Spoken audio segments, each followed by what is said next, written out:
नमस्कार साथियों, स्वागत है आपका हमारे चैनल एक संदेश पर। मैं राहुल लोधी आज बैठा हूँ श्री बनवारी लाल सर के पास, जो कि IRS हैं और वरिष्ठ GST कमिश्नर हैं। सर डिवाई क्षेत्र से बिलोंग करते हैं, जो कि अपने आप में बहुत बड़ी मान्यता प्रदर्शित करता है कि यहाँ के जो छात्र हैं, लेकिन उन छात्रों से भी अलग हटकर सर ने UPSC क्लियर किया और उसमें IRS की पदवी पर हैं। तो सर ने यहाँ पर एक नई पहल शुरू की है, वो है अकरवास पुस्तकालय काउंसलिंग केंद्र को खोलकर। तो सर से बात करते हैं और जानते हैं इस पुस्तकालय की क्या क्या विशेषताएं रहेंगी और सर अपने से क्या क्या मार्गदर्शन करेंगे बच्चों का। सर स्वागत है आपका हमारे चैनल पर। धन्यवाद।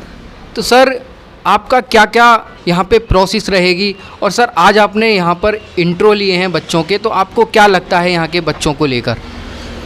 पहले तो ये मैं क्लैरिफाई करना चाह रहा हूँ कि मैं actually income tax principal commissioner हूँ, GST में नहीं हूँ। एक्चुअली इस लाइब्रेरी का जो उद्देश्य है ये आपको पहले बता ही दिया है श्रीमती मुनेश कुमारी जी ने, जो इसकी संचालिका हैं।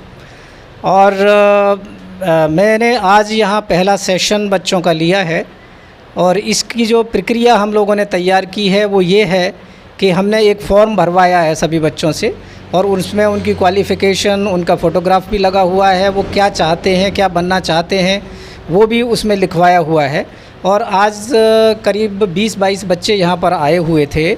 उनका पहला सेशन काउंसलिंग का मैंने लिया है, क्योंकि मुझे एक लंबा अनुभव है सिविल सर्विसेज का भी, और बच्चों को पढ़ाया है मैंने। बच्चा मेरा एक डॉक्टर है, एक इंजीनियर है, तो उनकी नीट की और इंजीनियरिंग की तैयारी जो जी मेंस जी एडवांस कैसे होती है वो भी अनुभव है। और पिछले करीब 25-30 साल से करियर काउंसलिंग का काम करता भी रहा हूं, तो वो भी एक्सपीरियंस है। तो आज मैंने उनकी पहली क्लास ली थी, बच्चों को पहला सेशन लिया था और उनको काउंसलिंग किया। जनरल काउंसलिंग की थी आज तो, कि किस तरह से किसी भी कम्पिटिटिव एग्ज़ाम की तैयारी की जाती है वो उनको आज बताया गया है। और फिर उसके बाद उनका एक जनरल असेसमेंट, सामान्य एक प्रक्रिया हमने रखी थी कि रिटन एग्ज़ाम तो नहीं लेना चाह रहे, लेकिन आज उनका छोटा सा एक इंटरव्यू लेते हैं। तो सभी बच्चों का एक छोटा छोटा इंटरव्यू मैंने लिया। तो उससे ये पता लगता है कि हर बच्चे का इस क्षेत्र में करीब करीब स्तर एक ही जैसा है। तो उसमें से बच्चों को सेलेक्ट करना हमारे लिए ज़रा मुश्किल हो गया है, क्योंकि हमारे पास सीमित जगह है बच्चों को बैठाने के लिए। और देखते हैं अभी आगे इस जगह को बढ़ाया जा सकता है। ज़्यादातर बच्चों की इच्छा ये थी कि साहब हमें बैठने की आप जगह दीजिएगा, क्योंकि घर का माहौल ठीक नहीं होता है, गांव का माहौल ठीक नहीं होता है। हमें यदि अच्छा वातावरण मिलेगा तो हम कर पाएंगे, चाहे वो हमें ज़मीन पर ही बैठने के लिए स्पेस दिया जाए।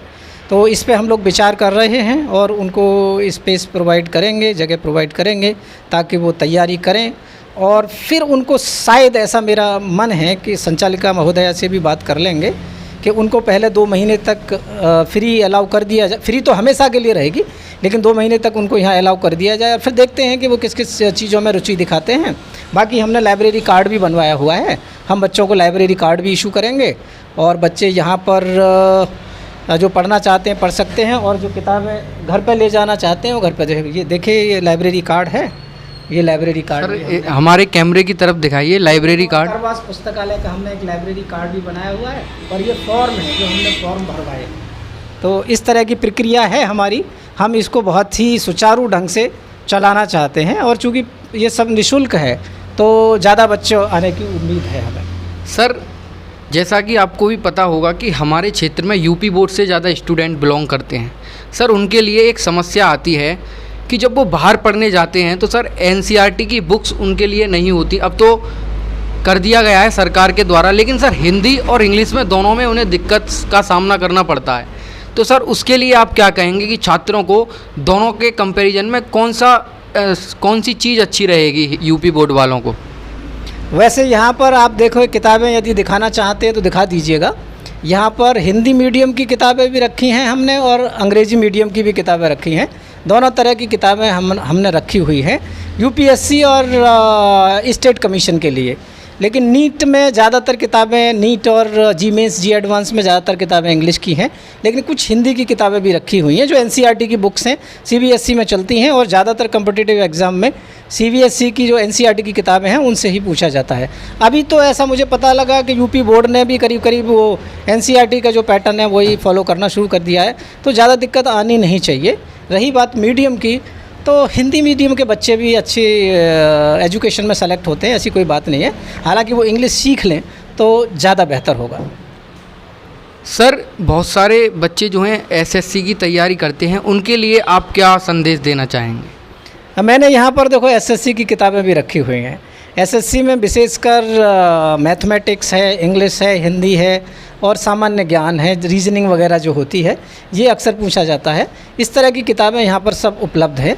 एसएससी भी एक अच्छा ऑप्शन है, जो बच्चे आईएएस पीसीएस नहीं बन सकते हैं तो वो एसएससी के माध्यम से इंस्पेक्टर लेवल या क्लरिकल लेवल तक के पद प्राप्त कर सकते हैं, और उसमें प्रमोशन अच्छे हैं, तो अधिकारी जो इंस्पेक्टर लेवल पर रिक्रूटमेंट जिसका होता है वो अच्छे अधिकारी भी बन जाते हैं बाद में।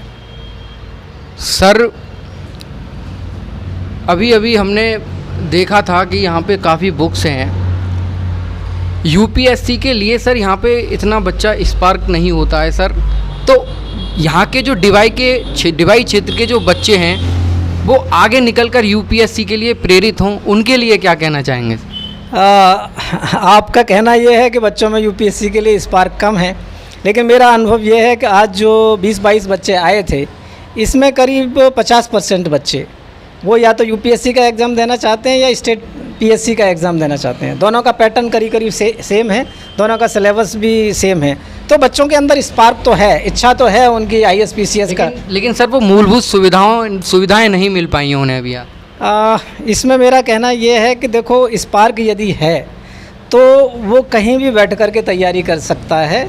आज भी जो बच्चे यूपीएससी में सेलेक्ट हो रहे हैं उसमें ग्रामीण अंचल के बच्चे ही ज़्यादा सेलेक्ट हो रहे हैं, क्योंकि ग्रामीण अंचल के जो बच्चे होते हैं उनके अंदर उनके फायर होती है, कुछ प्राप्त करने का जज्बा होता है उनके अंदर, तो वो जज्बा यदि हम जागृत कर पाते हैं तो मुझे विश्वास है कि डिवाई क्षेत्र के जो ग्रामीण क्षेत्र के बच्चे हैं वो भी यूपीएससी ज़रूर क्वालिफाई कर पाएंगे। और मैं भी एक उदाहरण आपके सामने बैठा हुआ हूँ, प्राइमरी स्कूल गाँव से सब यहीं से पढ़ाई लिखाई की हुई है, तो ऐसा मुश्किल काम नहीं है।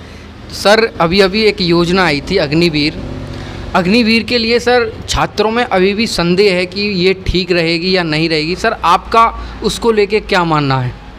एक्चुअली इस पर चूँकि बहुत राजनीतिक बहस हो चुकी है, तो चूँकि मैं एक सिविल सर्वेंट हूँ तो इस तरह की स्कीम के बारे में कोई भी टिप्पणी करना ठीक नहीं है। बस ये कह सकता हूँ कि सरकार ने बहुत ही सोच समझ के कुछ न कुछ स्कीम लॉन्च की होगी, बाकी मैं उस पर ज़्यादा प्रतिक्रिया नहीं दे सकता। सर लास्ट क्वेश्चन कि यहाँ के बच्चों के लिए आप क्या संदेश देना चाहेंगे जिससे वो और प्रेरित हों और शिक्षा के लिए और आगे बढ़ें?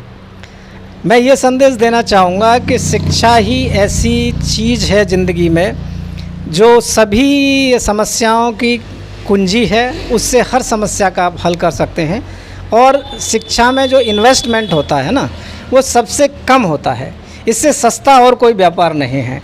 आप सिर्फ 20-25 हज़ार की किताब खरीद करके एक कमरे में बैठ जाएं और 6-7 महीने या 1 साल आप लगा दें तो आप कुछ न कुछ ज़रूर प्राप्त कर सकते हैं। तो मैं ये संदेश देना चाहूँगा डिवाई क्षेत्र के लोगों के लिए, उनके माता पिताओं के लिए, बच्चों के लिए, कि वो बच्चों को पढ़ने के लिए प्रेरित करें। पढ़ाई के अलावा और कोई साधन संभव नहीं है जो बच्चों आर्थिक स्थिति को मजबूत कर सकता है या सामाजिक स्तर को बढ़ा सकता है।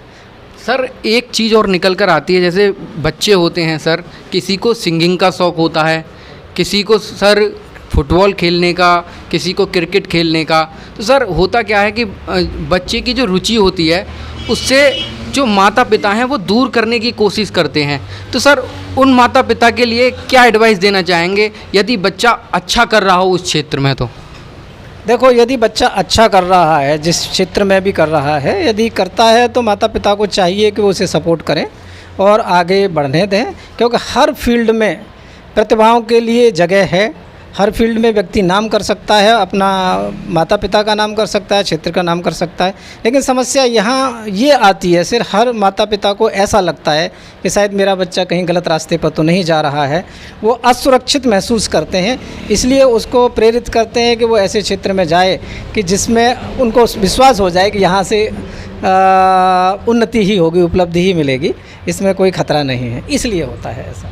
तो ये थे सर हमारे साथ बनवारी लाल सर, जो कि डिवाई जैसे क्षेत्र से निकलकर IRS बने हैं और आज हम सभी को प्रेरित कर रहे हैं। मैं सर का अपने चैनल के माध्यम से बहुत बहुत धन्यवाद करता हूं कि थोड़ा सा हमारे लिए समय निकाला, जिससे डिवाई क्षेत्र के जो छात्र हैं वो प्रेरित हों। कैमरा पर्सन आकाश कुमार के साथ राहुल लोधी, एक संदेश। धन्यवाद।